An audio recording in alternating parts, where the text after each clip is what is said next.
Hi hello friends, welcome back to my channel my dream girl ಭಾಗ 45. ಆಲೋಚನೆಯಲ್ಲಿ ಮುಳುಗಿದ್ದ ಸಾಹಿಯನ್ನು ನೋಡಿ ಕನ್ನಿಂಗ್ smile ಮಾಡುತ್ತಾ ಅಲ್ಲಿಂದ ಹೊರಟು ಹೋದಳು ಕಾವೇರಿ.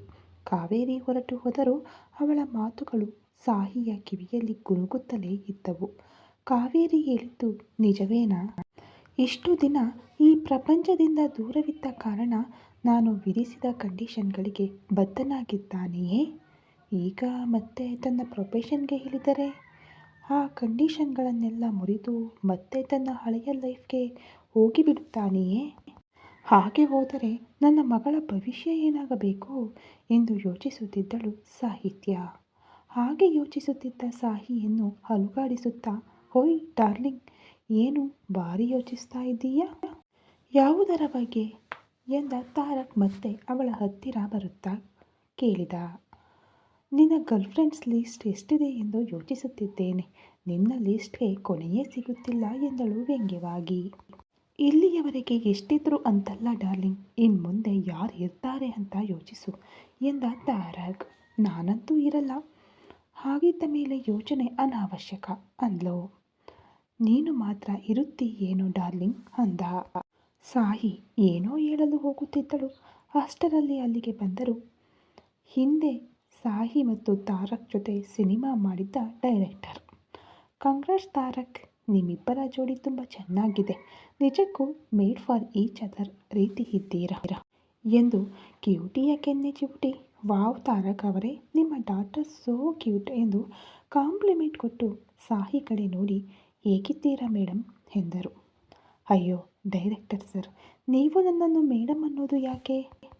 ಸಾಹಿತ್ಯ ಅಂತ ಕರೆಯಿರಿ ಅಂದ್ಲು. ಈಗ ನೀವು ಸಾಮಾನ್ಯ ಸಾಹಿತ್ಯ ಅಲ್ವಲ್ಲ ಮೇಡಮ್, ನಮ್ಮ ಹೀರೋ ಅವರ ವೈಫ್ ಸಾಹಿತ್ಯ ತಾರಕ್. ಹಾಗಿದ್ದ ಮೇಲೆ ನಿಮ್ಮನ್ನು ಹಾಗೆ ಹೇಗೆ ಕರೆಯೋಣ? ಎನಿವೇಸ್, ನಿಮ್ಮ ಜೋಡಿ ತುಂಬ ಚೆನ್ನಾಗಿದೆ. Congratulations once again. ಹೀರೋ ಅವರಿಗೆ ಇನ್ಮುಂದೆ ಬೇರೆ ಕಾಸ್ಟ್ಯೂಮ್ ಡಿಸೈನರ್ ಅವಶ್ಯಕತೆ ಇಲ್ಲ ಅನ್ಸುತ್ತೆ ಎಂದರು ನಗುತ್ತಾ.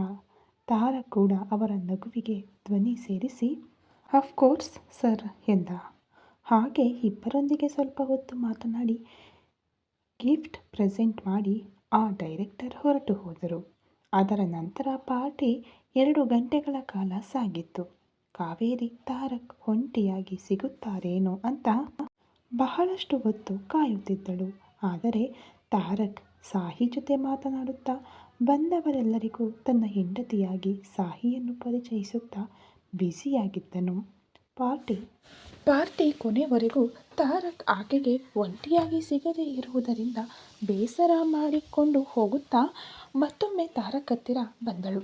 ಆದರೆ ಈ ಬಾರಿ ಕ್ಯೂಟಿ ಜಾಣತನದಿಂದ ಆ ಕಾವೇರಿ ಬರುತ್ತಿರುವುದನ್ನು ಮೊದಲೇ ಗಮನಿಸಿ, ಡ್ಯಾಡಿ ನನ್ನನ್ನು ಎತ್ತಿಕೋ ಎಂದು ತಾರಕ್ಗೆ ಕೈ ಚಾಚಿದಳು. ಇನ್ನೂ ಏನು, ಮಗಳು ಹೇಳಿದ ಮೇಲೆ ಸುಮ್ಮನಿರುತ್ತಾನೆಯೇ? ಒಂದೇ ಉಸಿರಿಗೆ ಎತ್ತಿಕೊಂಡ. ಎಷ್ಟೇ ಆದರೂ ಹೀರೋ ಮಗಳಲ್ಲವೇ? ಆ್ಯಕ್ಟಿಂಗನ್ನು ಚೆನ್ನಾಗಿ ಮಾಡ್ತಾ ಹಾ ಎಂದು ತನ್ನ ಪುಟ್ಟ ಬಾಯಿಯನ್ನು ತೆರೆಯುತ್ತಾ ಬರದ ಆಕಳಿಕೆಗಳನ್ನು ಸೃಷ್ಟಿಸಿ, ಡ್ಯಾಡಿ ನನಗೆ ನಿದ್ದೆ ಬರ್ತಿದೆ ಎಂದಳು ಮುದ್ದು ಮುದ್ದಾಗಿ.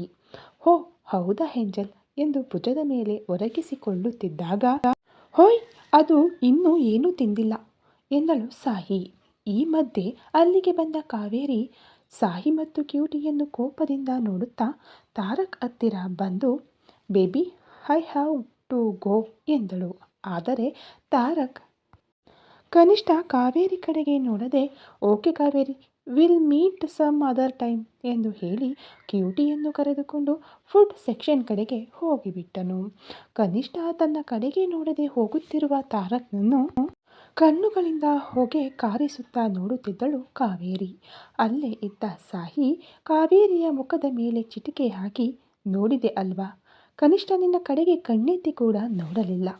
ಆಗ ತಾನೇ ಹೇಳಿದ್ದೆ, ತಾರಕ್ ಆ ಪ್ರಪಂಚಕ್ಕೆ ಮತ್ತೊಮ್ಮೆ ಬಂದರೆ ನಾನು ನನ್ನ ಮಗಳು ಏನಾಗಿ ಹೋಗುತ್ತೇವೋ ಅಂತ.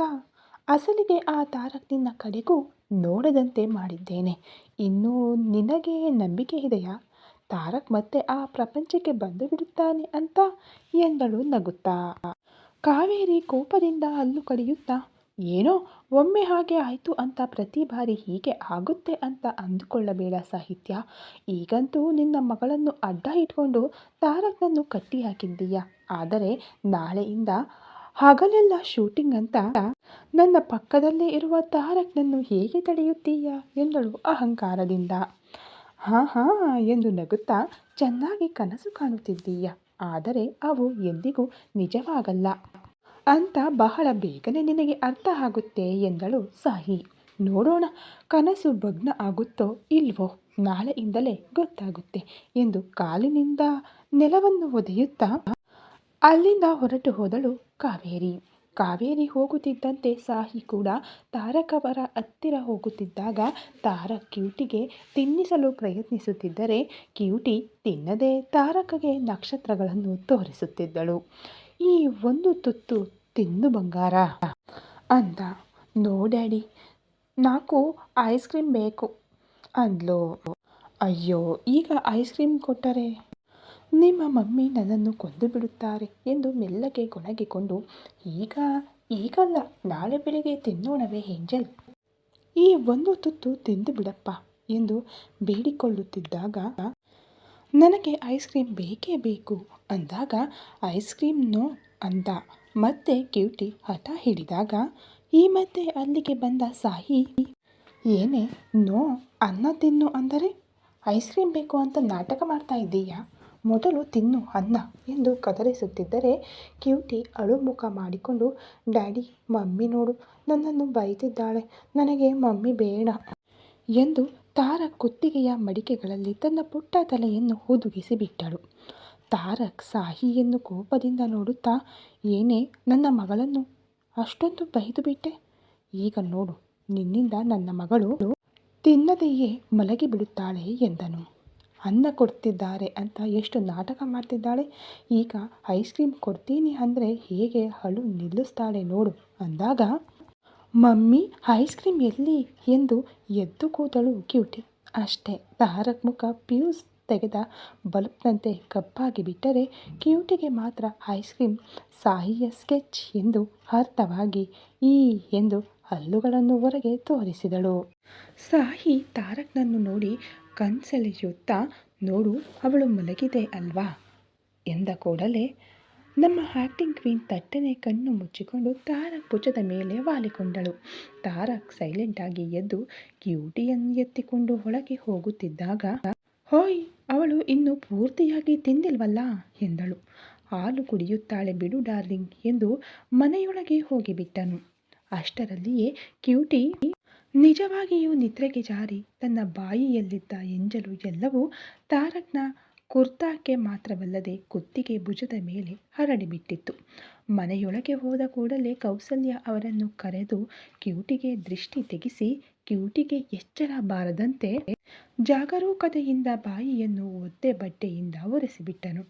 ಅದಾದ ನಂತರ ರೂಮ್ಗೆ ಕರೆದುಕೊಂಡು ಹೋಗಿ ಬೆಡ್ ಮೇಲೆ ಮಲಗಿಸಿ ಸಾಹಿಗೆ ಹೇಳಿ ಕ್ಯೂಟಿಯ ಡ್ರೆಸ್ ಬದಲಾಯಿಸಿ ಕೌಸಲ್ಯ ಅವರಿಗೆ ಕಾಲ್ ಮಾಡಿ ರಾಮಯ್ಯನ ಜೊತೆ ಹಾಲು ಕಳುಹಿಸುವಂತೆ ಹೇಳಿದನು ತಾರಕ್. ಅದಾದ ನಂತರ ಮಲಗಿದ್ದ ಕ್ಯೂಟಿಯನ್ನು ತನ್ನ ತೊಡೆಗೆ ತೆಗೆದುಕೊಂಡು ನಿಧಾನವಾಗಿ ಹಾಲು ಕೂಡ ಕುಡಿಸಿಬಿಟ್ಟು ಹಾಗೆಯೇ ಸ್ವಲ್ಪ ಹೊತ್ತು ಜೋಗುಳ ಹಾಕಿ ತನ್ನ ತೊಡೆಯಲ್ಲೇ ಸಂಪೂರ್ಣವಾಗಿ ನಿದ್ರೆಗೆ ಜಾರಿದ ಮೇಲೆ ಜಾಗರೂಕತೆಯಿಂದ ಬೆಡ್ ಮೇಲೆ ಮಲಗಿಸಿದನು ತಾರಕ್. ತಾರಕ್ ಹಾಗೆ ಕ್ಯೂಟಿಯನ್ನು ಜಾಗರೂಕತೆಯಿಂದ ನೋಡಿಕೊಳ್ಳುತ್ತಿರುವುದನ್ನು ಕಂಡು ಸಾಹಿಗೆ ತುಂಬ ಸಂತೋಷವಾಯಿತು. ಅಸಲಿಗೆ ತಾರಕ್ನಲ್ಲಿ ಇಂತಹ ಬದಲಾವಣೆಯನ್ನು ತಾನು ನಿರೀಕ್ಷಿಸಿಯೇ ಇರಲಿಲ್ಲ. ತಾನು ಊಹಿಸದ ಬದಲಾವಣೆಯನ್ನು ತಾರಕ್ನಲ್ಲಿ ನೋಡಿದ ಸಂತೋಷದಲ್ಲಿ ಅವರಿಬ್ಬರನ್ನು ಹಾಗೇ ಸ್ವಲ್ಪ ಹೊತ್ತು ನೋಡಿಕೊಂಡು ತಾನು ಫ್ರೆಶ್ ಆಗಲು ಹೋಗುತ್ತಾ ಜ್ಯುವೆಲರಿಯನ್ನು ತೆಗೆಯಲು ಪ್ರಯತ್ನಿಸುತ್ತಾಳೆ. ನೆಕ್ಲೆಸ್ ಹುಕ್ ಅವಳಿಗೆ ಓಪನ್ ಆಗದೇ ಇದ್ದಾಗ ಕನ್ನಡಿಯ ಮುಂದೆ ನಿಂತು ಅದನ್ನು ತೆಗೆಯಲು ಕಷ್ಟಪಡುತ್ತಿದ್ದ ಸಾಹಿಯನ್ನು ನೋಡಿದ ತಾರಕ್ ಕ್ಯೂಟಿಯನ್ನು ಮಲಗಿಸಿ ಜಾಗರೂಕತೆಯಿಂದ ಬೆಡ್ ಮೇಲೆ ಇರಿಸಿ ತಾನು ಫ್ರೆಶ್ ಆಗಲು ಬೆಡ್ನಿಂದ ಇಳಿಯುತ್ತಿದ್ದ ತಾರಕ್ ತಿರುಗುತ್ತಿದ್ದಂತೆ ನೆಕ್ಲೆಸ್ ಹುಕ್ ತೆಗೆಯಲು ಕೈಗಳನ್ನು ಎರಡೂ ಎತ್ತಿ ಹಿಡಿದುಕೊಂಡಿದ್ದರಿಂದ ಅವಳ ಸುಂದರವಾದ ಸೊಂಟ ಸುಂದರವಾಗಿ ಸೆಳೆಯುವ ನಾಭಿಯ ಆಳ ಕಾಣಿಸಿ ಅವನ ಮನಸ್ಸನ್ನು ದಾರಿ ತಪ್ಪಿಸಿದವು. ಅಷ್ಟೇ, ಇನ್ನೂ ಅವನ ಕಣ್ಣುಗಳು ಆಟೋಮೆಟಿಕ್ ಆಗಿ ಅವನಿಗೆ ಎದುರಾಗಿ ಬೇಡವೆಂದರೂ ಅವನ ಮಾತನ್ನು ಲೆಕ್ಕಿಸುವುದಿಲ್ಲ ಎನ್ನುತ್ತಿದ್ದವು. ಉಫ್, ಇವಳು ಇಂತಹದನ್ನೆಲ್ಲ ತೋರಿಸಿ ಸೆಳೆಯುತ್ತಾಳೆ, ಆಮೇಲೆ ತಾಳಲಾರದೆ ಹೋಗಿ ಏನಾದರೂ ಮಾಡಿದರೆ ಹುರಿದು ಉಪ್ಪಿನಕಾಯಿ ಹಾಕುತ್ತಾಳೆ ಎಂದು ಎದೆಯ ಮೇಲೆ ಕೈಯಿಟ್ಟು ಉಜ್ಜಿಕೊಳ್ಳುತ್ತಾ ಹಿಂದಿನಿಂದ ಬೆಕ್ಕಿನಂತೆ ಅವಳ ಹತ್ತಿರ ಹೋಗಿ, ಹೆಲ್ಪ್ ಬೇಕಿದ್ದರೆ ನಾನು ಮಾಡುತ್ತೇನೆ ಡಾರ್ಲಿಂಗ್, ನಿನಗೆ ಹೀಗೆ ಇಷ್ಟೊಂದು ಕಷ್ಟ ಎಂದನು. ಅವಳ ಕಿವಿಯ ಹತ್ತಿರ ಸೇರಿ ಹಸ್ಕಿಯಾಗಿ ಅವಳ ಕೈಗಳು ಅವಳ ಸೊಂಟವನ್ನು ಸುತ್ತಿಕೊಳ್ಳುತ್ತಿದ್ದಂತೆ ಕಷ್ಟದಿಂದ ತಡೆಯುತ್ತಿದ್ದರೂ ಕಣ್ಣುಗಳು ಮಾತ್ರ ಕನ್ನಡಿಯಿಂದ ನೇರವಾಗಿ ಕಾಣಿಸುತ್ತಿದ್ದ ನಡು ಮಡಿಕೆಯನ್ನು ನೋಡದೇ ಇರಲು ಸಾಧ್ಯವಾಗುತ್ತಿರಲಿಲ್ಲ. ಅಷ್ಟೊಂದು ಸಡನ್ನಾಗಿ ಹಿಂದಿನಿಂದ ಕೇಳಿಸಿದ ತಾರಕ್ ಧ್ವನಿಗೆ ಒಂದು ಕ್ಷಣ ಬೆಚ್ಚಿಬಿದ್ದು ಕನ್ನಡಿಯಲ್ಲಿದ್ದ ತನ್ನನ್ನು ನೋಡಿದಾಗ ಅವನ ದೃಷ್ಟಿ ಎಲ್ಲಿದೆ ಎಂದು ಗಮನಿಸಿ ತಟ್ಟನೆ ಕೈಗಳನ್ನು ಕೆಳಗೆ ಇಳಿಸಿ ಸೊಂಟದ ಹತ್ತಿರ ಸೀರೆಯನ್ನು ಸರಿಪಡಿಸಿಕೊಂಡಳು. ಅಷ್ಟರವರೆಗೆ ಯಾವುದೋ ಲೋಕದಲ್ಲಿದ್ದು ಸಾಹಿಯ ಸೊಂಟವನ್ನೇ ನೋಡುತ್ತಿದ್ದ ತಾರಕ್ಗೆ ಸಾಹಿ ಹಾಗೆ ಸೀರೆಯನ್ನು ಮುಚ್ಚಿರುವುದು ಇಷ್ಟವಾಗದೆ ತಕ್ಷಣ ಸೀರೆಯೊಳಗಿನಿಂದ ಅವಳ ಸೊಂಟದ ಸುತ್ತ ಕೈಗಳನ್ನು ಬಿಗಿಯಾಗಿ ಹಿಡಿದು, ಯಾಕೆ ಡಾರ್ಲಿಂಗ್, ಹೀಗೆ ತೋರಿಸಬೇಕಾದದ್ದನ್ನೆಲ್ಲ ಅರ್ಧರ್ಧ ತೋರಿಸಿ ಮಿಕ್ಕಿದರ್ಧವನ್ನು ಮುಚ್ಚಿಟ್ಟು ಚಿಕ್ಕ ಹುಡುಗನನ್ನು ಹಾಳು ಮಾಡ್ತಾ ಇದ್ದೀಯಾ ಎಂದನು ಅದೇ ಕಿವಿಯ ಹತ್ತಿರ ಮುತ್ತು ಕೊಡುತ್ತಾ. ಇಲ್ಲಿ ಸಾಹಿ ತಾರಕನ ಕುರಿತಾದ ಇಂಪ್ರೆಷನ್ ಅವನು ಹಿಂದೆ ಹೇಳಿದ ಮಾತುಗಳಿಂದ ಸ್ವಲ್ಪ ಬದಲಾಗಿತ್ತು. ಆದರೆ ಅಷ್ಟರಲ್ಲಿಯೇ ರಿಸೆಪ್ಷನ್ನಲ್ಲಿ ಕಾವೇರಿ ಮಾತುಗಳು ಅವಳಲ್ಲಿ ಭಯವನ್ನು ಹೆಚ್ಚಿಸಿದವು. ಆದರೆ ಅವಳ ಭಯವನ್ನು ತಳ್ಳಿಹಾಕಿ ತಾರಕಗೆ ಮಗಳ ಮೇಲಿದ್ದ ಪ್ರೀತಿ, ಅವಳಿಗೆ ಕೊಟ್ಟ ಮಾತಿಗಾಗಿ ಬದ್ಧನಾಗಿರುವ ಅವನ ನಿಷ್ಠೆಯನ್ನು ನೋಡಿದಳು. ಅದಕ್ಕಾಗಿಯೇ ಅವನ ಮೇಲಿದ್ದ ಹಿಂದಿನ ಕೋಪ ಈಗ ಸ್ವಲ್ಪ ಕಡಿಮೆಯಾಗಿತ್ತು. ಹಾಗೆಂದು ಸಂಪೂರ್ಣವಾಗಿ ಅವನನ್ನು ಇನ್ನೂ ಒಪ್ಪಿಕೊಂಡಿಲ್ಲ. ಏನು ತಾರಕ್, ಜೋಕಾ? ನೀನು ಚಿಕ್ಕ ಹುಡುಗನ? ಇಲ್ಲಿಯವರೆಗೆ ಪಾರ್ಟಿಯಲ್ಲಿ ನೋಡುತ್ತಿದ್ದೆನಲ್ಲ, ಎಷ್ಟು ಚಿಕ್ಕ ಹುಡುಗ ಅಂತ ಎಂದಳು ಸಾಹಿಯ ಸೊಂಟವನ್ನು ಸುತ್ತಿಕೊಂಡಿದ್ದ ತಾರಕ್ ಕೈಗಳ ಮೇಲೆ ಹೊಡೆಯುತ್ತಾ. ಶ್, ಅಬ್ಬಾ ಡಾರ್ಲಿಂಗ್, ಈ ಮಧ್ಯೆ ನಿನಗೆ ವುಮೆನ್ ಹ್ಯಾಂಡ್ಲಿಂಗ್ ಹೆಚ್ಚಾಗಿದೆಯೇ ಎಂದು ಕತ್ತಿನ ಮೇಲೆ ಮುತ್ತು ಕೊಡುತ್ತಾ ಹೇಳಿದನು. ಉಪ್ಸ್ ತಾರಕ್, ದೂರ ಸರಿ. ಎಷ್ಟು ಸಾರಿ ಹೇಳಿದರೂ ನಿನ್ನ ಹಠ ನಿನ್ನದೇ, ಆದರೆ ಸ್ವಲ್ಪ ಕೂಡ ಬದಲಾಗುವುದಿಲ್ಲವೇ ಅಂದ್ಲು.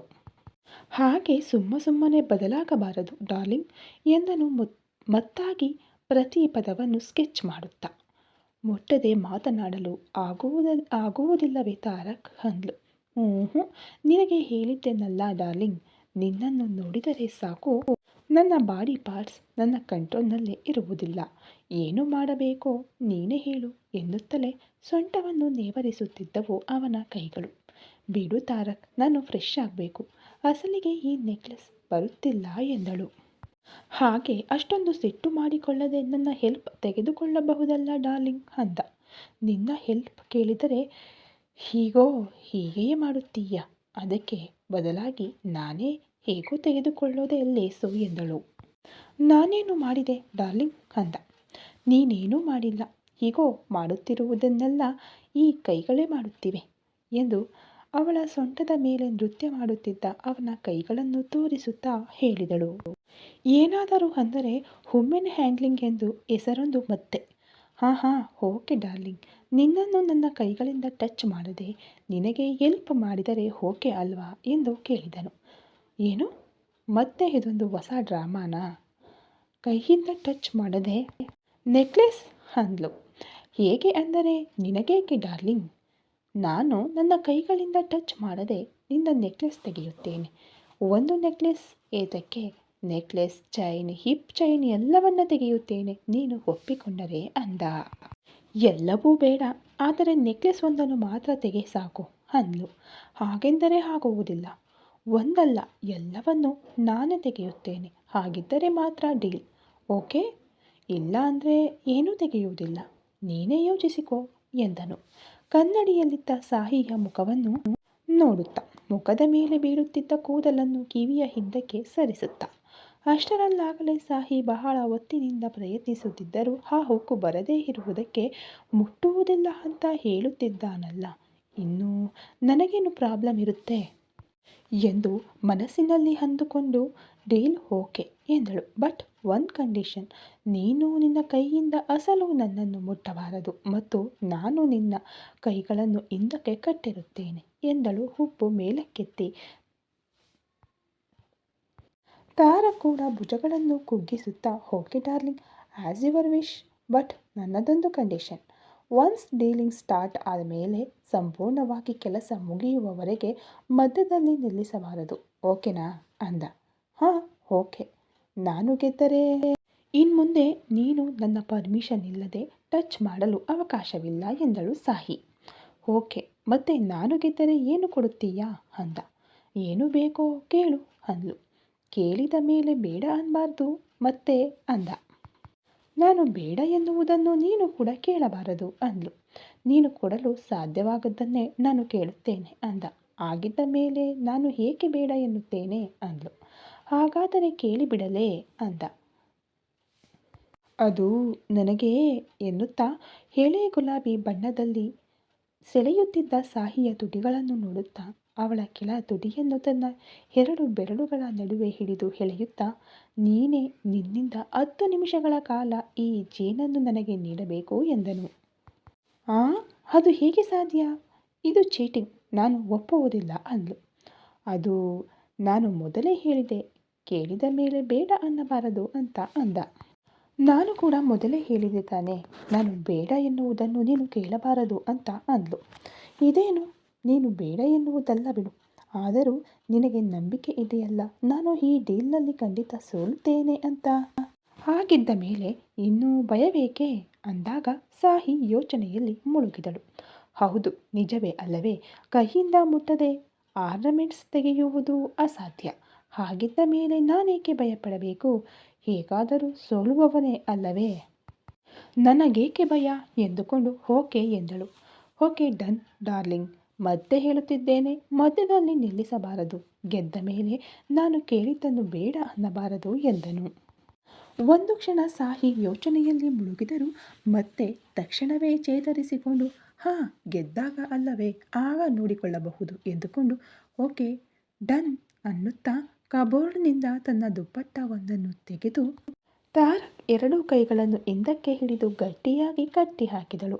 ಏನೋ ಹೀರೋ ಕೈಯಿಂದ ಟಚ್ ಮಾಡದೆ ಜ್ಯುವೆಲರಿ ತೆಗೆಯುತ್ತಾರಂತೆ. ನೋಡೋಣ ಮುಂದಿನ ಎಪಿಸೋಡ್ನಲ್ಲಿ. ಈ ಕತೆ ಇನ್ನು ಮುಂದುವರಿಯಲಿದೆ ಫ್ರೆಂಡ್ಸ್. ದಯವಿಟ್ಟು ವಿಡಿಯೋಗಳು ಇಷ್ಟ ಆಗ್ತಾ ಇದ್ದರೆ ಲೈಕ್ ಮಾಡಿ, ಶೇರ್ ಮಾಡಿ, ಕಮೆಂಟ್ ಮಾಡಿ, ಹಾಗೆ ಸಬ್ಸ್ಕ್ರೈಬ್ ಮಾಡ್ಕೊಂಡು ವಿಡಿಯೋ ನೋಡಿ. Thank you so much.